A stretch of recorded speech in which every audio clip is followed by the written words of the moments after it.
Welcome to COIS3750, Principles of Online Marketing. This is Chapter 13, Digital Marketing Strategy. Not every business is focused on e-commerce, but for many businesses, especially those with a business-to-business model, lead generation is a key focus. So understanding how to effectively manage leads through digital channels is a vital skill set. A lead is a qualified potential customer. In other words, it's an individual that has expressed a specific interest in discussing a commercial opportunity with your business. Lead generation is the process of finding these individuals or encouraging them to find us and to gain an inquiry from them in order to start the process of converting them into customers. The most common traditional lead generation methodology was cold calling. That is the old push methodology where you are going out and you are knocking on doors or you're making phone calls without any research on the customer whatsoever. You're hitting as many numbers as you possibly can in order to try and find someone that's interested in doing business with you.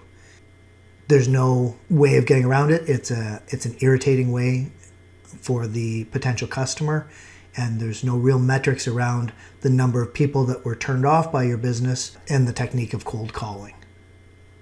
So modern lead generation, given that we have so much more data, it's a whole lot more sophisticated than just the shotgun approach that is cold calling.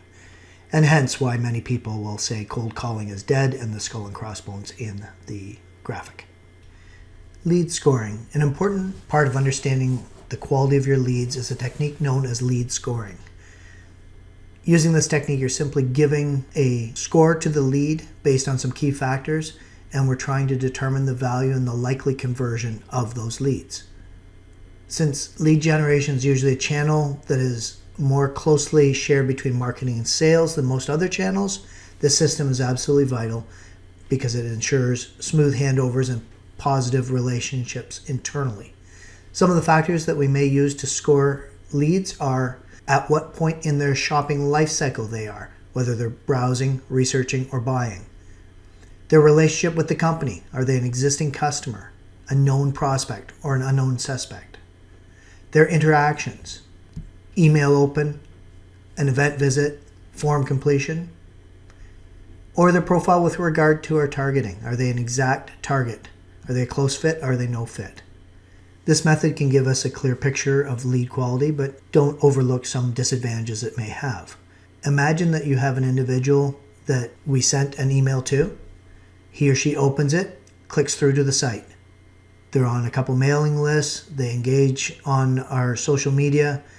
They're part of our standard demographic model that we target. This person seems like they're a consumer that's on the edge of being a customer, and we should be actively pursuing them. But what if you found out that that person was looking for a job and is just researching the company? It looks all the same, all the ways we have of measuring it, but this is not a good potential customer at all.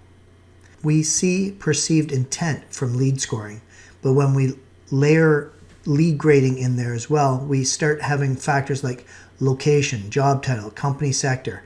Then we start seeing a much clearer picture of our lead. Different product lines and subsidiaries may need different models. A lead scoring model for instance, garden furniture may be very different from the model for fencing, even if both products are produced by our company. Lead generation across digital channels.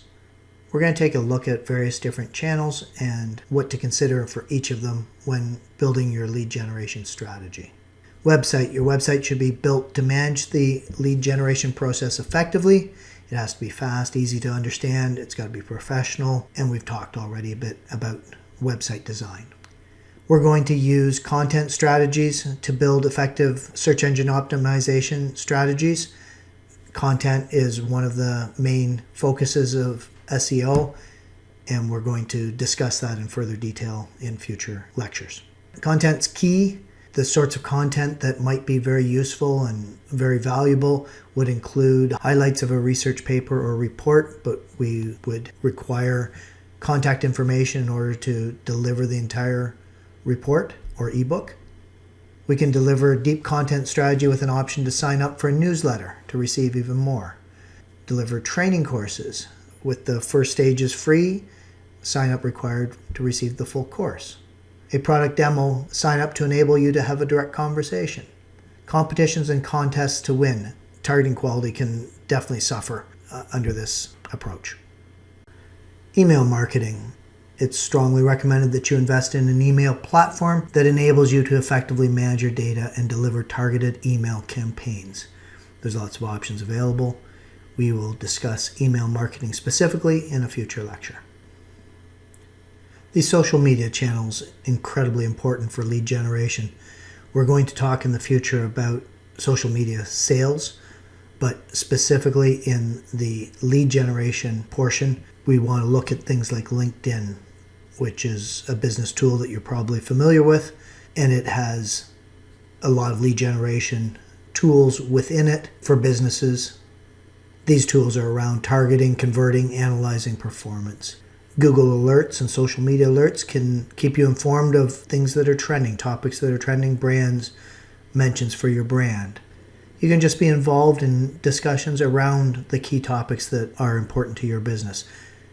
This way you can become a thought leader and a go-to destination for advice. That will result in increased sales opportunities, building relationships with influencers, and building your own profile to enable cross-sharing and cross-selling opportunities. There are all these techniques and more that are available to enable you to use social media for lead generation. Google AdWords is an example of a paid search or pay-per-click approach where you spend a certain amount of money each time the publisher drives a lead to your website.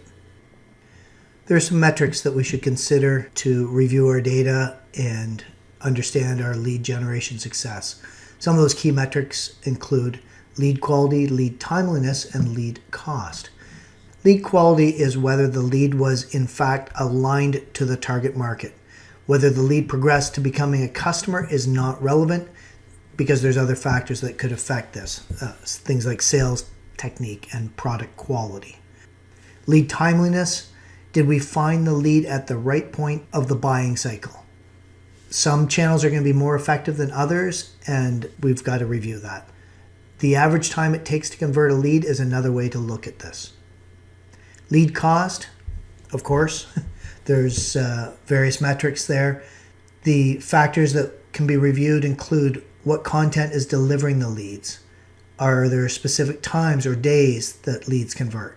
Are the leads demonstrating behavioral trends? For instance, are they all using mobile?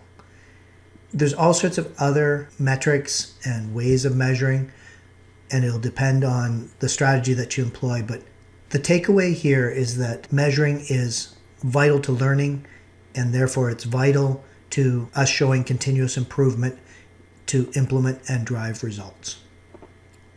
Thank you. That's the end of this lecture.